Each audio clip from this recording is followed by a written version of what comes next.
सन 1187 ईस्वी मशरकी वस्ती में सलीबी ताकत अपने अरूज पर थी। बैत अल मुक़द्दस सलीबियों के कब्जे में था और यूरोप से आए हुए नाइट्स और बादशाह खत्ते को अपने ज़ेर तसल्लुत रखने के लिए हर मुमकिन कोशिश कर रहे थे। लेकिन दूसरी तरफ इस्लामी दुनिया में एक नया इतिहाद उभर रहा था। सुल्तान सलाहुद्दीन अय्यूबी की क़यादत में उसने मिस्र और शाम को एक मुत्तहद सल्तनत में तब्दील कर दिया था और उसका ख्वाब था बैत अल मुक़द्दस की आज़ादी। सलीबी बादशाह गाय डी लुज़िनियान और रेनाल्ड ऑफ शातिलन ने मुसलमानों के तजारती काफिले लौटे और खाना काबा की तौहीन तक की धमकियां दी। रेनाल्ड ने हाजियों के काफिले पर हमला किया। यह हरकत सलाहुद्दीन के लिए नाकाबिल बर्दाश्त थी। सलाहुद्दीन ने ऐलान किया, अब खामोशी एक गुनाह होगी और जहाद फर्ज।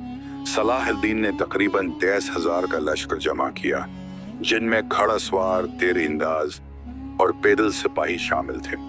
सलीबी फौज, जिसमें यरूशलेम, अंताकिया और दीगर रियासतों के नाइट्स शामिल थे, तकरीबन 20,000 के करीब थी। सलीबियों ने एक बड़ी गलती की। उन्होंने टिब्रियास की तरफ पेशकदमी की, जो एक गर्म और खशक इलाका था और पानी के बगैर उनके लिए तबाहकुन साबित हुआ। 4 जुलाई 1187 सूरज पूरी शिद्दत से आग बरसा रहा था। सलाहुद्दीन ने सलीबियों की वाटर सप्लाई रोक दी। उनके गढ़ दायरा तंग किया गया और सख्त गर्मी में प्यासा रखा गया। सलीबी फौज ने हतीन की पहाड़ियों पर खैमाजिन होने की कोशिश की, मगर सलाहुद्दीन ने उन्हें चारों तरफ से घेर लिया। इस्लामी तीरंदाजों ने ताबड़तोड़ हमले किए।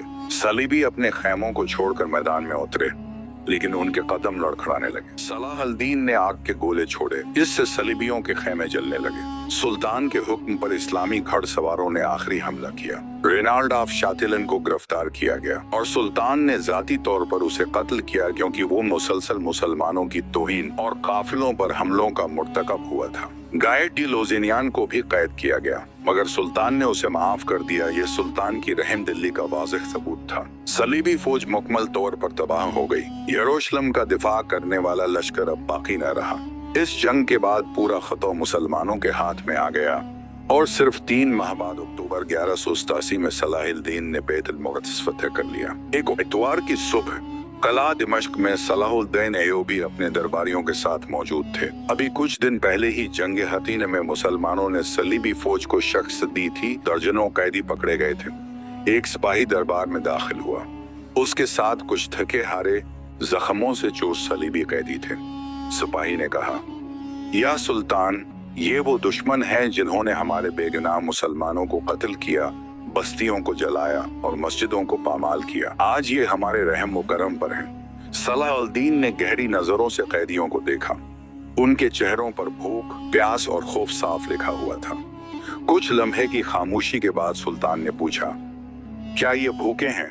सिपाही ने इस बात में सिर हिलाया। सलाहुद्दीन ने नरम लहजे में हुक्म दिया, इन्हें खाना दो। अगर कोई बीमार है तो तबीब को बुलाओ।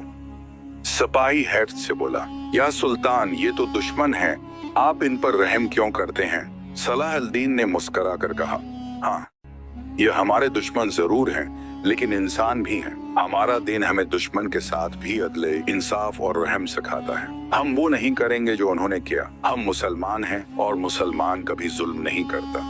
सलाहुद्दीन अय्यूबी को इंसाफ पसंद हुक्मरानों में शुमार किया जाता है।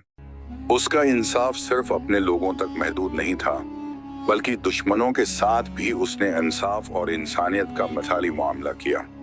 एक मशहूर वाकया है कि जब इंग्लैंड का बादशाह किंग रिचर्ड बीमार हुआ, तो सलाहुद्दीन ने उसके लिए अपना तबीब भेजा और कुछ फल भी रवाना किए, सिर्फ इसलिए कि वो भी एक इंसानी जान था।